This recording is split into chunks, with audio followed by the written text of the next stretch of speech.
వర్కర్లు. అది ఎందుకంటే మొన్న 21 చెలో హైదరాబాదు ఆశా వర్కర్లందరూ తరలిపోతే ఆశా వర్కర్లను కనీసం మహిళలుగా కూడా చూడకుండా ఎక్కడో అక్కడ అరెస్ట్ చేయడము జరిగింది. కనీసం ఆ సమస్యలు చెప్పుకొని ప్రభుత్వానికి విన్నవించుకోవడానికి మేము పోతే కనీసం ఆ ఇందిరా పార్క్ ధర్నా చౌక్ దగ్గర కూడా రాని పరిస్థితి ఉంది. అందుకు గాను నిరసనగా ఈరోజు రాష్ట్ర వ్యాప్తంగా అన్ని హైవేల పైన రాస్తారోకాలు చేపట్టడం జరిగింది. ఈ ప్రభుత్వము ప్రజాపాలన అని ఓ వైపు చెప్పుకుంటూ ఆశాలకు ఇప్పటి వరకు 3 నెలలు 4 నెలలు నడుస్తుంది.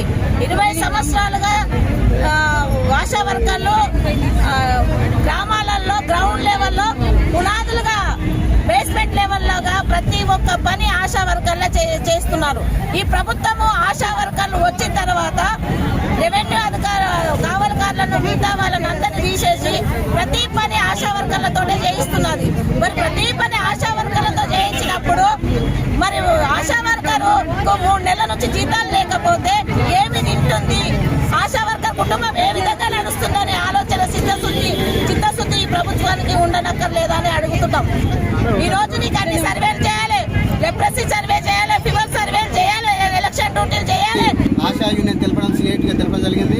ప్రధానంగా మొన్న 25వ తారీఖు నాడు రాష్ట్ర వ్యాప్తంగా ఆశాలు మొత్తము పెద్ద ఎత్తున మా యొక్క హక్కులను కాపాడు కోసం చలో హైదరాబాద్ చలో ఇందిరా పార్క్ కార్యక్రమాన్ని పిలిపిస్తే పోలీస్ పర్మిషన్ ఇచ్చినట్టు ఇచ్చి ఈ రోజు మహిళలను చూడకుండా ఈరోజు తెలంగాణ రాష్ట్రంలో పోలీస్ రాజ్యం నడుస్తున్నటువంటి వ్యవస్థ జరుగుతున్నటువంటి రాష్ట్రం మొత్తమే జరుగుతూ ఉన్నది. ఈరోజు ప్రభుత్వం ఎన్నికల కన్నా ముందు ఆశా వర్గాలకు ఫిక్స్డ్ వేతనం ఇస్తాము, మీకు ఇవ్వాల్సినటువంటి వేతనాలు మీకు ఇవ్వాల్సినటువంటి జీతాలు ఖచ్చితంగా గత ప్రభుత్వం మోసం చేసింది, మేము వచ్చిన తర్వాత ఇస్తామని చెప్పేసి చెప్పడం జరిగింది. ఈ రోజు కాంగ్రెస్ పార్టీ మేనిఫెస్టోలో ఆశా వర్గాలకు ఫిక్స్డ్ వేతనము 18,000 రూపాయలు ఇస్తామని చెప్పేసి ఈ ప్రభుత్వం చెప్పింది.